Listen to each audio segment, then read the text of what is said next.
Hello, welcome back to the first episode of the Waffle Press TV Hangouts in 2016. I am your host, Diego Crespo, and with me I have Emily Sophia. How are you doing today? I am doing pretty delightfully myself. I got about 3 or 4 hours of sleep last night, so I'm in a zone, but I'm alive, so that's good. Which is good. Now we have, I myself am actually quite tired. I just recorded the first or the second episode of the Waffle Press movie show, and so make sure to check that out. Emily also helped out over our mini break with a Star Wars series of reviews. I believe we discussed Empire Strikes Back, Mhm. and so links down to all that stuff in the doobity doo, and that was a whole lot of fun. 4 separate episodes of that, and yeah, fun stuff, fun stuff. Um, but today we are going to talk about Agent Carter's return, a triumphant return, if I may say so myself, and the 10 best shows of 2015. Emily has 5, and I have 5, and we're just going to go down a list. We'll start at 5 and then work our way to 1. Emily, would you like to go first with your top 5 shows of 2015? Yes, sir. I can handle that. So I'll keep this pretty brisk, and if there's any shows of ours that overlap, we can elaborate and so on and so forth. But my number 5 for the year of 2015 is A&E's Bates Motel, which I do not believe is a show that you have seen, and I know that I've mentioned it every now and again, but I bring that show into the picture not because it is flawless by any stretch of the imagination, but just because it is so wonderfully atmospheric. Every time I think about that show, I am transported to this totally different realm. And that show is actually the reason why I started watching Twin Peaks, because there were so many comparisons and parallels that were being drawn between the two. Not so much that Bates Motel is piggybacking off of it, but that it draws a lot of inspiration and creative energy and just a lot of the sorts of idiosyncrasies that you see on Twin Peaks. They kind of bring that into their world, what they're telling of the origins of Norman Bates from Psycho. So I think that they have done so much more with the material than I ever could have imagined based on the original story. And of course, there were other spin-off movies that resulted from Hitchcock's Psycho, but the show has done such a great job, and the two lead actors, or actor and actress, Vera Farmiga and Freddie Highmore, they are a power duo unlike anything I've ever witnessed on TV. So for their performances alone and just the craziness that the show brings, I love it. It's been good to me. So did you want to go back and forth, or did you Yes, want me yes. to? Let's go back and forth. Okay. If you have an honorable mention, we'll do it before we go to 1. So after we both Okay. do our 2, we can mention an honorable mention if you want. Because Cool. when I made my list, I was like, oh, that didn't make it. I don't feel like that should be up there, but I want to mention it. So, Yeah. but number 5 is The 100, a CW show. I know, but it's really freaking good, and it's probably the best science fiction or young adult science fiction dystopia thing. I think it's better than the Hunger Games movies, because those kind of dropped off in the last one for me. Unfortunately, I know I didn't want that to happen, but the 100 works on these fundamental levels, unlike any young adult adaptation I've seen. Even more so than Harry Potter. Like, Harry Potter is probably the pinnacle of the young adult stuff, but the 100 is about people growing up in a world where they shouldn't have to grow up, because a whole bunch of adults screwed up before them, and now they kind of have to pick up the pieces and make their own way in the world. And there's a lot of damaged people in this show. If they're not damaged at first, oh boy, they sure are now when season 3 premieres. By the time this goes up tonight, season 3 premieres, man, just looking back at how far the characters have progressed from season 1, even from the beginning to end of season 2, and the fact that so many of them do very bad things, and it's all to survive, but it's never made okay. It doesn't give you an easy answer, and there's never an easy out to a situation. And It's incredible storytelling. The pacing is fantastic. It has a very CW pretty actors, but they're all really good once they're allowed material to shine. So yeah, the 100 is fantastic, and you should all be watching it if you're not. Yes, this much I have been told by you as well, so I know I'm on the list. My number 4 for my top TV shows of 2015 is Better Call Saul, which is another one of those shows where it's like, how far into this can you really get? I mean, despite the success of Breaking Bad, there's always that question, there's always that insecurity, there's always that fear of the story that springs forth from the other really crazy successful story. How is this one gonna fare? And the answer is, it's beautiful and wonderful, and that show made me laugh and cry, and it has an incredibly rich story of its own, great characters to offset the central character, who is basically the prototype Saul Goodman, or Jimmy, before he actually takes on that persona. And it's very humanizing for his character, extremely humanizing. And the story is not, it's not like it has this dead set trajectory of like, okay, this is where the show is going to culminate, like this is what all this is going to lead to. It really doesn't take the wind out of your sails knowing where it's headed, because there's so much that's going on, and getting to see how exactly he comes into this world of criminal lawyerism. It's really quite entertaining and provocative and sensational and stylish, and I really sincerely encourage anybody who enjoyed Breaking Bad to give it a try. I knew a lot of people didn't end up watching the first season, or just waiting until they can get to a point where they can binge it, but I do encourage you to get on now, and its second season is coming this next month, so I love it. Yeah, I need to watch it, because how do I not watch a spin-off of Breaking Bad? You know? So yeah, I need to get on that. Yeah, I know. It's on me. It's on me.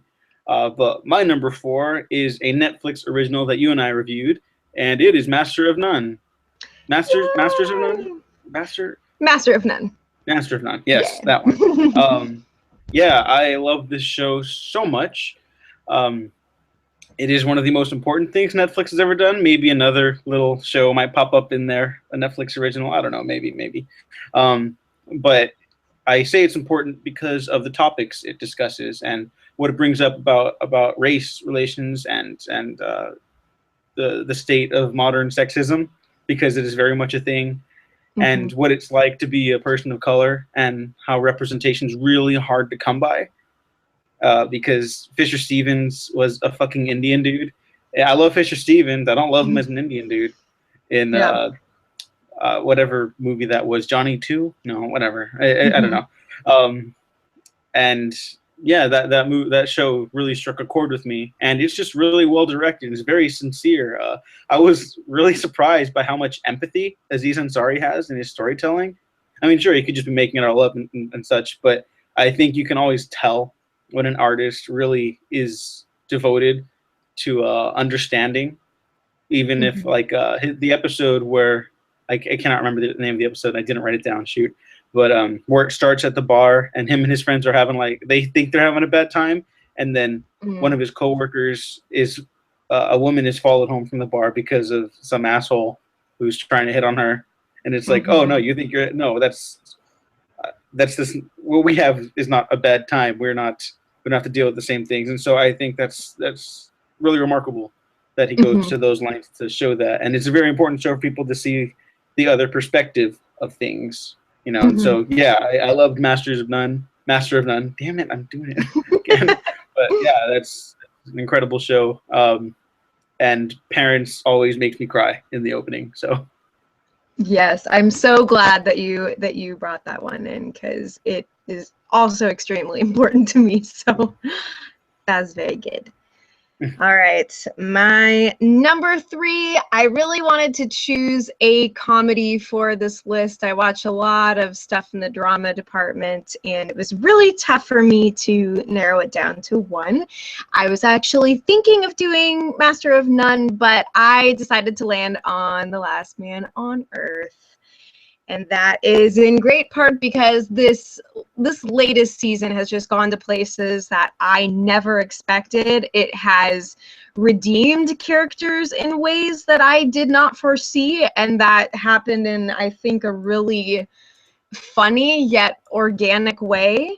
Like kind of with how they brought Phil Miller back from the edge of douchebaggery, and he's kind of like the central heart of this coastal communities. They're trying to survive, and of course we've been left on this horrific cliffhanger that I'm very anxious to be on the other side of. But yeah, that show continues to impress me. Its scope is expanding, and just the way that they explore the dynamics between characters, it's never been stale or boring for me. And I was so skeptical about the whole premise of the show, and it took me a while to actually start watching it. So it's one of those where it's like, yes, this is a very necessary comedy, and they take a situation of the post-apocalyptic world, something that's been done to death and brought back to life and then done to death again, and yet The Last Man on Earth takes it and does something totally fresh. So that is why I have it on my list.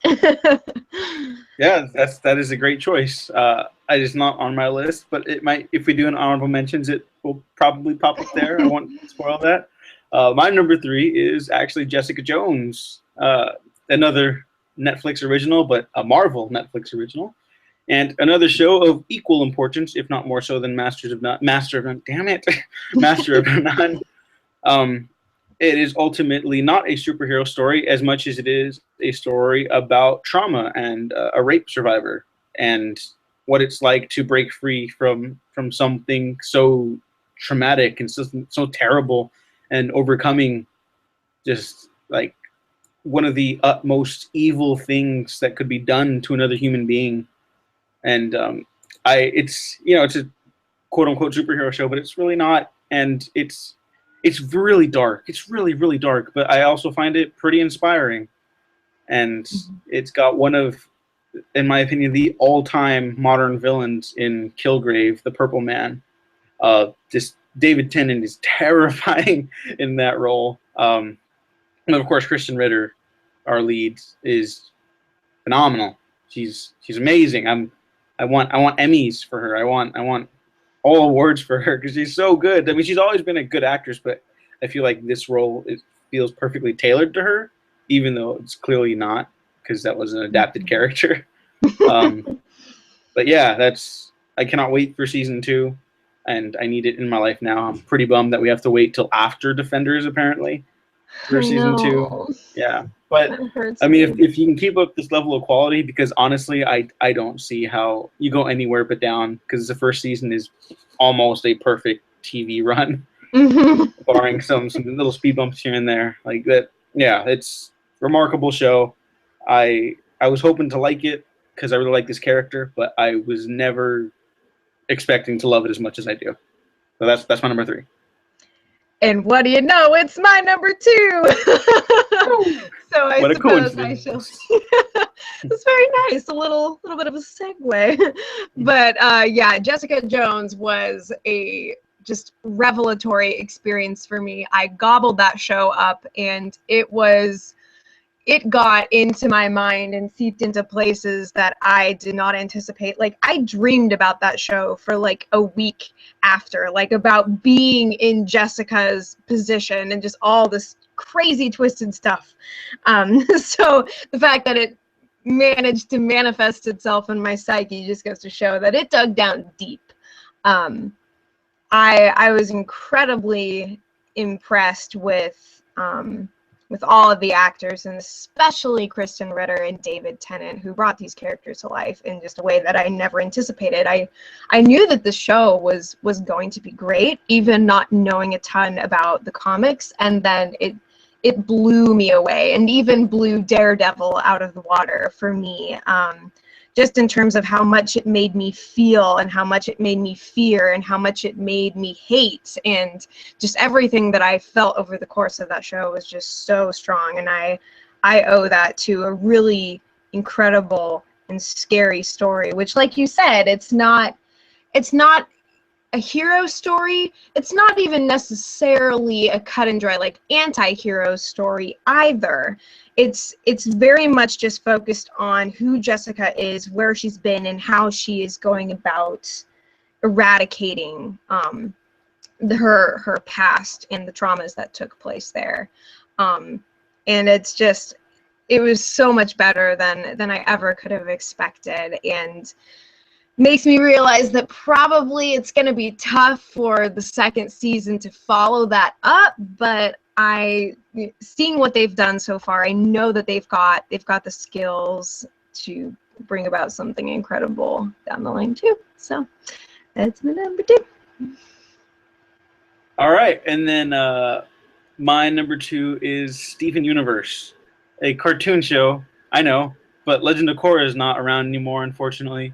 So I figured, why not put another cartoon? No, I'm just kidding. I mean, Legend of Korra is tragically over now, and that came to a stunning conclusion. But Steven Universe is just as good, if not more remarkable, because it's a show essentially about lesbian rocks. And I'm not kidding when I say that. That is actually, if you just take it as logically and literally as possible, it's about lesbian rocks that raise a boy whose mother was also a lesbian rock or a bisexual rock. I don't know. But I guess Steven Universe, to put it simply, I have mentioned it on this show before. You could find it in the doobie-doo.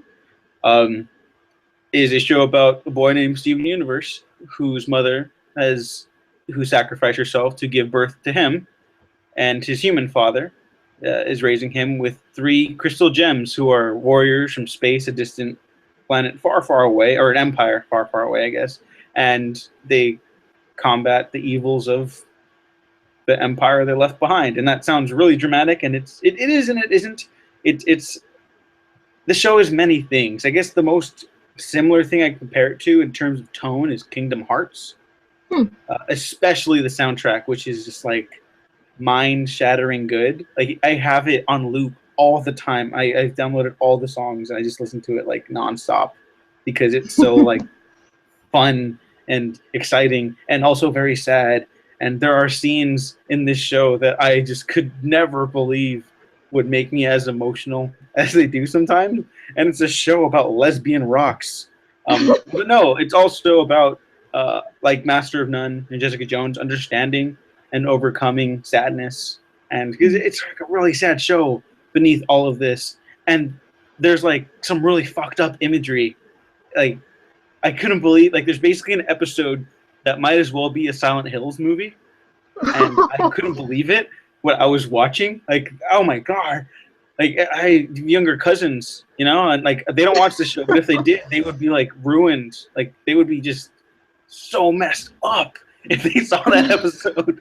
No, it's a show about growing, and, you know, sometimes that comes with a little bit of pain, but also understanding. And there's villains, and the way they handle the villains is just is so refreshing, because it doesn't come down to just beating someone in a hand-to-hand fight. It's overcoming darkness with light, and it's oh man, this show, wow. Oh, it's so good. Okay, and I believe your number 1 is up next. Yes, I believe it is. Okay, so if you have any honorable mentions, we'll both take turns and mention those right now too. Just let them all out, and then I'll let mine out, and then you go for your number 1. Yes, I definitely want to mention as an honorable mention Crazy Ex-Girlfriend, because I was super blown out of the water by that comedy too. Took me clean by surprise. I never would have given it a second thought had it not been for several just well-placed little spoiler-free reviews in my social media feeds that finally bugged me enough that I had to figure out, why are people saying all these positive things about this very off-putting sounding show? And it's amazing and great. And the lead actress and creator of the show, who's also kind of a YouTube star in her own right, Rachel Bloom. She won the Golden Globe for her work in the show, which just makes me so happy and so thrilled. That is a great show. Also, shout out to Agents of S.H.I.E.L.D. for stepping things up in such a huge way. I mean, just consistently showing itself up with every successive season and half season. It's been a crazy ride, and just to see where we have come and where we're going, it's pretty nuts. So those are a couple I can think of off the top of my head, and there's probably a lot of other stuff I could do too. But what are some of yours? Yeah, Crazy Ex-Girlfriend I started watching, and it is great. It is so good, and nobody watches it, but it's so good. You should all watch it. I'm not caught up, but it's so good. So everyone watch it. It is the greatest. Yes, it really is. I have 3 honorable mentions that I have to mention, otherwise I'm going to explode. Unbreakable Kimmy Schmidt. Yes. Because that show is so nonstop funny and just so heartwarming, and I want to smile whenever I think about it. And another show about overcoming trauma. That's I guess there's like a recurring theme there. Maybe I have some trauma I forgot about, and these shows like help me vicariously overcome it. Parks and Recreation for a maybe perfect final season, and I'm very sad. Like, I don't feel like it deserves the top 5 compared to these shows, but I will never forget you. And I believe that was like one of the first TV hangouts, if not the first one we did. Yes, it was. Because we actually talking about the finale or the final season? I think both. Yeah. So that was kind of where we started at the end. Yeah. Wow. Time flies. And Man. then number 1, not number 1. The last honorable mention, The Flash. Yes. Because this is the best superhero thing not called Spider-Man 2, and I'll just leave it at that. Because nobody else agrees with me. A few people agree with me, but yeah. So Emily, I am like 100% sure we have the same number 1. So should we just say it at the same time? Yep. Okay. 3, right. 2, 1. Hannibal. Yeah. Hannibal is the best show. Case closed. Yeah. I mean, we could talk about this forever. Let's give a little bit, but really, watch our reviews. Yes. It's all there. It's there's never been a show like Hannibal. There probably will never be another show like Hannibal.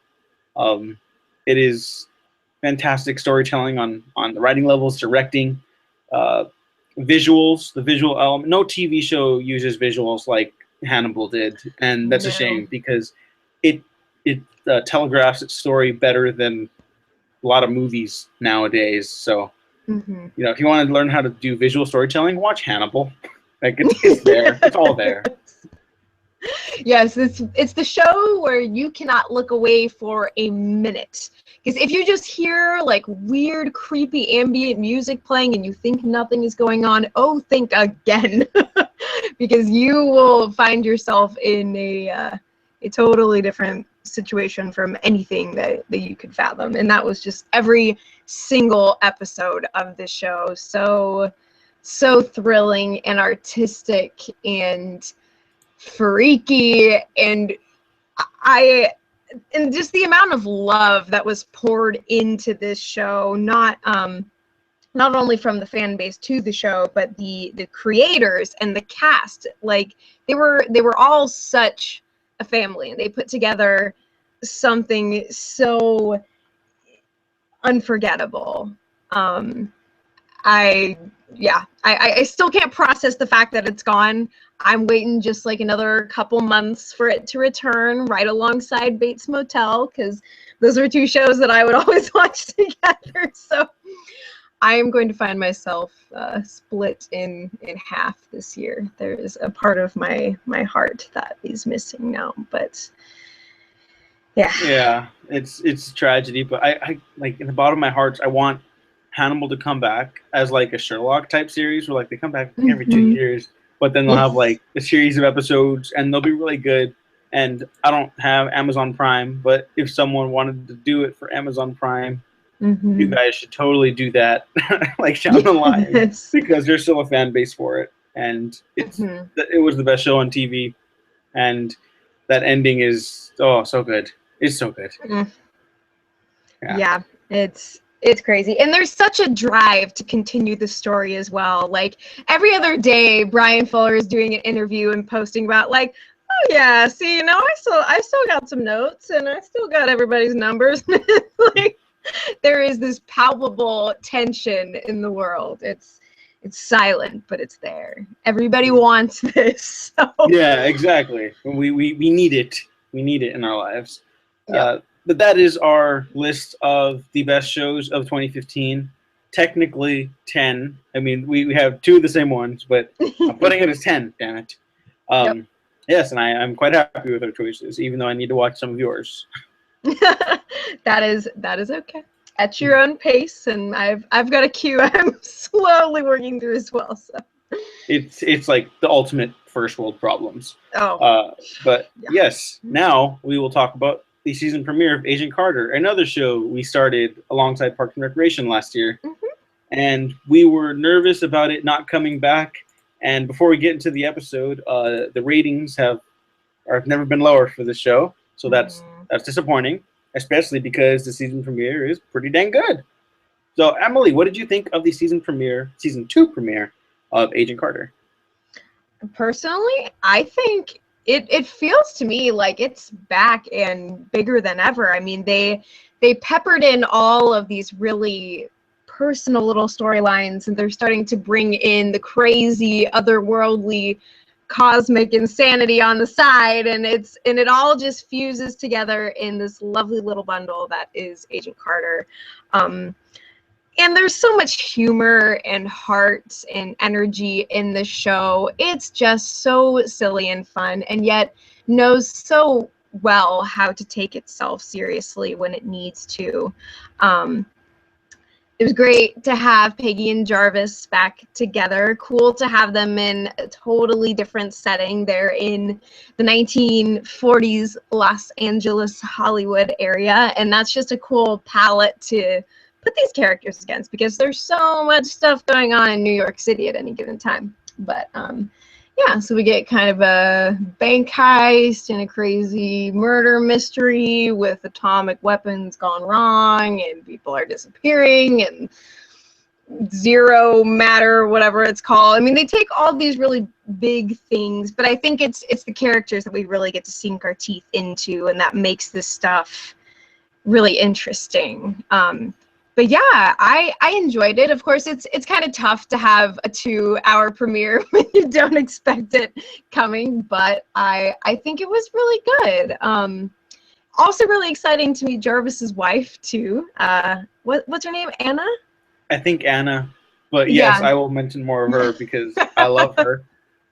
Yes, she is a peach, and just exactly the type of woman that I would want to see Jarvis with. So that was pretty dang stellar. Yeah, I mean, what are your thoughts? I'd love to bounce off any of my other ones with Yes. yours. So yeah, Anna is the best. She is the perfect, non-perfect fit for Jarvis because they're so different, but like I buy them together. Mm-hmm. Like so, like they balance each other out. They're totally like yin and yang, you know. Yep. Like you can't have one without the other, and it's a very like it makes me happy. It just makes me happy, and I love how quickly her and Peggy get along. Yes. Like right off the bat, and she shows her where she could have a little holster in a I forgot what she gave her, but yeah, Yeah. that made me laugh. I love that.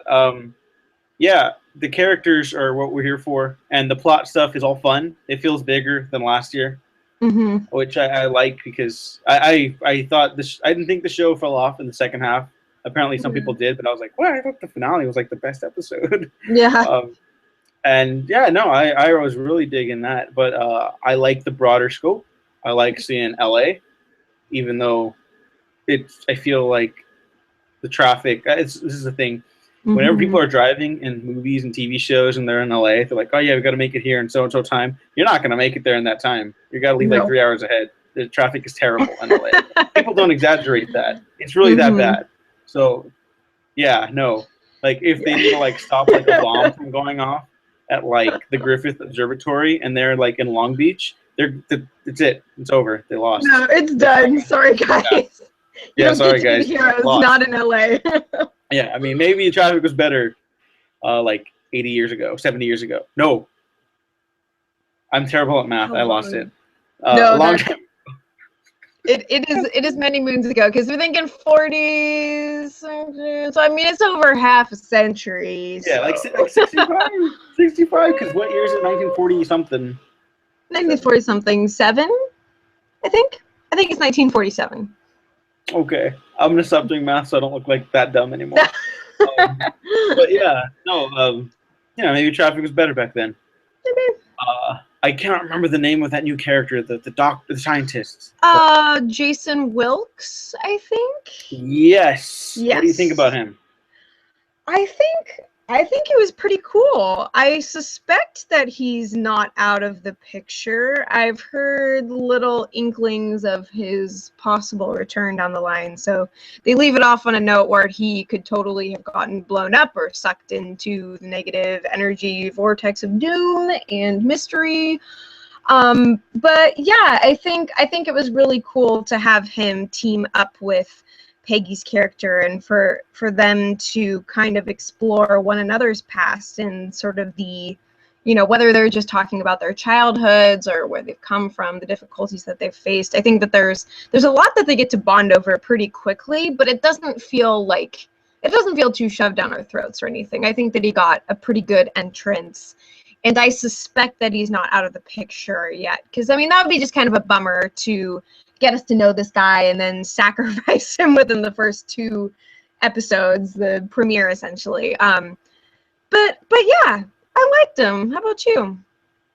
Yeah, no, I like him too, and I like that they touch on like, oh yeah, he's a black man in the 1940s. Mm-hmm. That wasn't nice back then. It's Nope. I mean, it's not perfect now, but good lord, yeah, that would have been rough.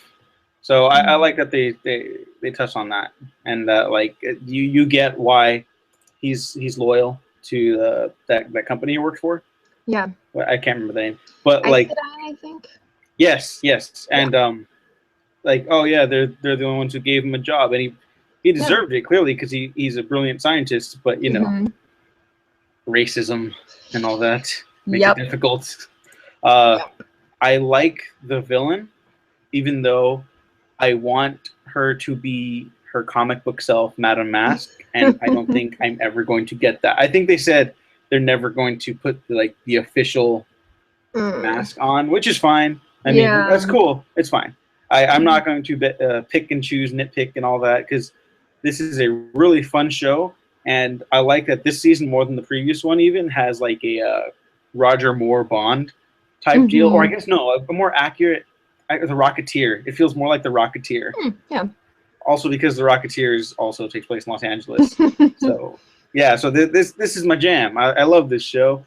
I miss Angie, and I think she's going to be in 1 episode this year. But like, oh man, that's a bummer. Still stings. Yeah. It is nice that there's already more female characters in this season than we really got in the previous season. I mean, she was pretty much surrounded by men in her workplace and working with men on missions and so on and so forth. But already she has a lot of other women that she can actually be friends with, potentially be enemies with, but there's a ton of variety. Even with like Sousa's new girlfriend, they seem to hit it off pretty okay, even though she was really hurt by the fact that things didn't go her way in the relationship department. It's just cool to get to see her be around a lot of other women that I think she's going to be able to make solid friendships with. So that's kind of exciting to me. Friends and nemesis. Yeah. Yeah, no, I like that too, and I wanted to bring that up, that Sousa stuff, because like I like them together. And then when Peggy finds out, we find out, and so I was like, oh. I mean, sad. He can't just.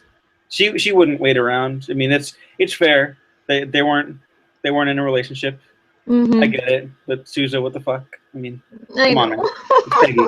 What do you stop that? Come on, man. Yeah, I mean, What are you doing? yeah, exactly. I mean, come on, man. Jesus Christ. What are you thinking, idiot?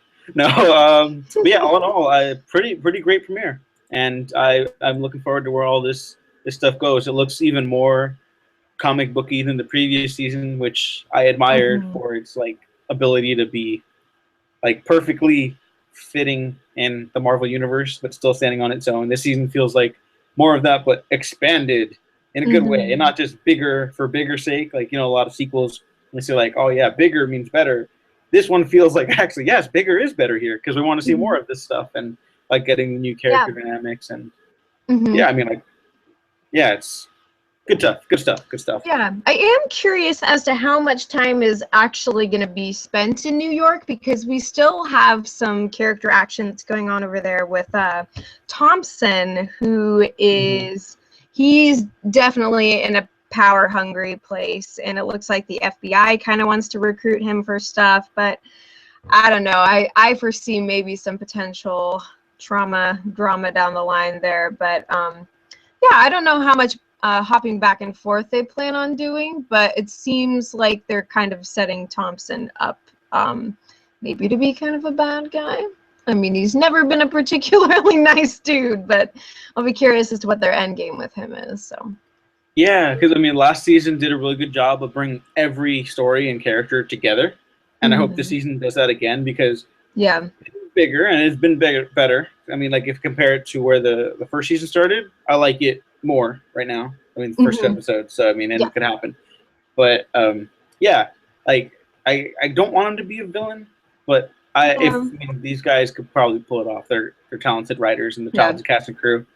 Um, yeah, I Yeah, and wonder if it's. that's like an offshoot of Hydra stuff or something he can get wrapped up in. I don't know because Mm-hmm. Dottie was Hydra. No, Dottie was the other branch of terrorists, correct? Yeah, she was. It was something else. I forget what it's Yeah, called like now. Leviathan or something. Yeah, yeah, I'm Yeah, pretty sure it was Leviathan. something like that. Yes, that one. Mhm. Yeah, Yes. and it's just kind of fun too to see Chad Michael Murray in a position where he could potentially be like sort of the moral shades of gray because he always used to play like the Prince Charming characters in all the tween movies of my past. So it's Mhm. just nice to get to see him in this sort of role, whatever that's gonna look like. But yeah, I hope that it's not just hopping back and forth and then finally everything comes together. It'd be nice to kind of see that maybe happen sooner, but yeah, see what happens. Yeah, I hope it happens more in the middle than the end, Yeah. personally, because then that feels like it's too spread out and Mm-hmm. leads to wheel spinning and whatnot. But yeah, trust these guys. And really quick before we wrap up, Chad Michael Murray is actually pretty good in House of Wax, a really not great movie, but a really solid slasher. And I don't even like slashers, but I like that one a lot because you see House of Wax melt, and it looks really freaking cool. So watch House of Wax What if you more get do a you chance. need? Exactly. Yeah. So Awesome. Emily, where can the people find you? So you can find me on my YouTube channel at M Mighty Sophia. That's EM, the word mighty, SOFIA, which is also my Facebook and also my Twitter. And Twitter is kind of my main place when I'm between reviews on YouTube. So, yeah. Yes, and you can find me, of course, here on the Waffle Press and on Twitter at Daigle Waffles. Follow the Waffle Press on Twitter at the Waffle Press, on Facebook, on Tumblr sometimes. And if you like this video, like, subscribe. If you didn't like this video, like, subscribe anyways, because you might find something you do like, you nerd. And thanks for watching, guys. We have been professionally unprofessional.